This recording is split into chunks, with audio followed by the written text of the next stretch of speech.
Hello, എൻ്റെ പേര് അർമാൻ. അപ്പോൾ ഞാനിപ്പം പറയുകയാണെങ്കിൽ 9th പറ്റ പരാജയമായിരുന്നു. ഉഴപ്പിയിട്ട് എന്താ പറയുക, നല്ല ഉഴപ്പിലുണ്ടായതുകൊണ്ട് തോന്നുന്നു. ഫൈനൽ എക്സാം ഒക്കെ ആകുമ്പോൾ തോറ്റുണ്ടായിരുന്നു. റീ ടെസ്റ്റൊക്കെ ഉണ്ടായിരുന്നു. അങ്ങനെ എങ്ങനെയൊക്കെ പാസ്സായി 10th അപ്പോൾ അങ്ങനെ എൻ്റെ അമ്മേൻ്റെ ഒരു ഡിസിഷനായിരുന്നു ഒരു ട്യൂഷൻക്ക് വരണമെന്ന്. അപ്പോൾ എൻ്റെ അമ്മയും കൂടി ചേർന്നിട്ട് എടുത്തൊരു ഡിസിഷനാണ് സിഗ്മ. അപ്പോൾ 10th തുടക്കം മുതലേ എനിക്ക് എന്താ പറയുക, സിഗ്മ എന്ന സപ്പോർട്ട് പറഞ്ഞാൽ ഭയങ്കര വലുതാണ്. കാരണം ഞാൻ ഇപ്പോൾ ഇവിടെ മിക്ക ദിവസം വരുന്നുണ്ട്. അപ്പോൾ എൻ്റെ കൂടെ ഇരിക്കലും മിനിമാളായാലും മനൂഷറായാലും ഏത് ഡൗട്ടായാലും ചെന്നാൽ എന്താ പറയുക, അവർക്കിപ്പോൾ തീരെ വയ്യാണ്ടാവും. എന്നാലും അവരിൻ്റെ കൂടെ ഇരുന്നിട്ട് ഇങ്ങനെ സപ്പോർട്ട് ചെയ്തിട്ട് എല്ലാ ഡൗട്ടായാലും ക്വസ്റ്റ്യൻസ് ആയാലും ക്ലിയർ ചെയ്ത് തരും.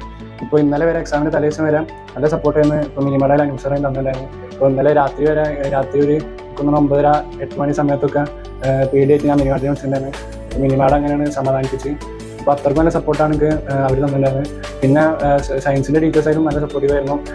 ഏത് ക്വസ്റ്റ്യൻസ് ആയാലും ഡൗട്ട് വന്നാലും അവരുടെ പോയാലും അവർ ക്ലിയർ ചെയ്ത് തരും. നമുക്ക് വീട്ടിൽ നിന്നായാലും അവരിപ്പോൾ എന്താ പറയുക, വാട്സപ്പിൽ ഒരു മെസ്സേജ് അയച്ചാൽ തന്നെ അവർ അതിനുള്ള റിപ്ലൈ വന്നിട്ട് അതിനുള്ള ഡൗട്ട് കൂടി ക്ലിയർ ചെയ്ത് തരും. അപ്പോൾ ഓരോക്കെ ഒരു സപ്പോർട്ട് കാരണമാണ് ഇന്നത്തെ എക്സാം എനിക്ക് ഭയങ്കര സിമ്പിളായിട്ട്. മാത്സ് എക്സാമിനെ കുറിച്ച് പറയുകയാണെങ്കിൽ നല്ല സിമ്പിൾ തന്നെ. ഞാൻ പ്രതീക്ഷനാട്ടിലും അത്രക്കും അടിപൊളിയായിട്ട് എഴുതാൻ പറ്റി. അപ്പോൾ സിഗ്മയ്ക്ക് വലിയൊരു താങ്ക്സ്. Thank you.